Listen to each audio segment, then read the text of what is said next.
നമ്മൾ ഫാമിലിയായിട്ട് എവിടെയെങ്കിലും പോകണമെന്ന് വിചാരിക്കുമ്പോൾ ആദ്യം മൈൻഡിലോട്ട് വരുന്നത് മൂന്നാർ എന്ന് പറഞ്ഞ ഡെസ്റ്റിനേഷൻ കേട്ടോ. നമ്മുടെ സ്ഥലത്തിൻ്റെ ക്ലോസ് ആയതുകൊണ്ടും പിന്നെ എന്താണെന്നറിയില്ല, നമുക്കെല്ലാവർക്കും മൂന്നാർ പോകാൻ ഭയങ്കര ഇഷ്ടമാണ്. ഈ തവണ നമ്മൾ പോയത് റിവർ ഐലൻഡ് എന്നാണ് തോന്നുന്നു ആ റിസോർട്ടിൻ്റെ പേര്. അടിപൊളി റിസോർട്ടായിരുന്നു കേട്ടോ. അവിടുത്തെ റൂംസും ഫെസിലിറ്റീസൊക്കെ പറയാനില്ല. പിന്നെ കുറേ എക്സ്ട്രാ ആക്ടിവിറ്റീസൊക്കെ ഉണ്ടായിരുന്നു. ഞങ്ങൾ ചെന്നപ്പോഴത്തേനും ഓൾറെഡി ലേറ്റ് ആയിരുന്നു. ദേ റൂമൊക്കെ നോക്കി എന്ത് ഭംഗിയായിരുന്നു. ഞാനിത് കുറേ നാളായിട്ട് ചെയ്യണമെന്ന് വിചാരിച്ചായിരുന്നു, നമ്മൾ മൂന്നാർ ട്രിപ്പ് പോയൊരു വ്ളോഗ്. കാരണം ഇത് എനിക്ക് തന്നെ പിന്നെ കാണുമ്പോൾ ഏറ്റവും സന്തോഷമുള്ളൊരു ടൈമാണ് കേട്ടോ. ഇത് വ്യൂ ഒക്കെ നോക്കി അടിപൊളിയായിരുന്നു കേട്ടോ. കുറച്ചുകൂടി നേരത്തെ വരായിരുന്നു ഞങ്ങൾ വിചാരിക്കുമായിരുന്നു.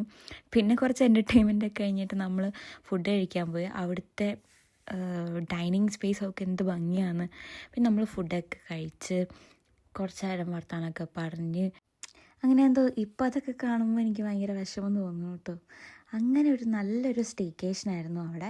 പിറ്റേ ദിവസം നമ്മൾ രാവിലെ റെഡിയായി ബ്രേക്ക്ഫാസ്റ്റ് എല്ലാം കഴിച്ച് വെറുതെ പ്രോപ്പർട്ടിയൊക്കെ ഒന്ന് ചുറ്റിക്കണ്ട് പിന്നെ കുറച്ച് ദിവസത്തിനുള്ളിൽ തിരിച്ചു പോകാറായിട്ട്. ഇത് ഞാൻ ഫ്ലൈറ്റിൽ നിന്ന് എടുത്തതാണ്. എനിക്കറിയാം അവർ അവിടെ എവിടെയോ നിൽപ്പുണ്ടെന്ന്. അപ്പോൾ ഞാൻ എടുത്ത് നോക്കിയതാണ്. അങ്ങനെ എൻ്റെ വെക്കേഷനും തീർന്നു.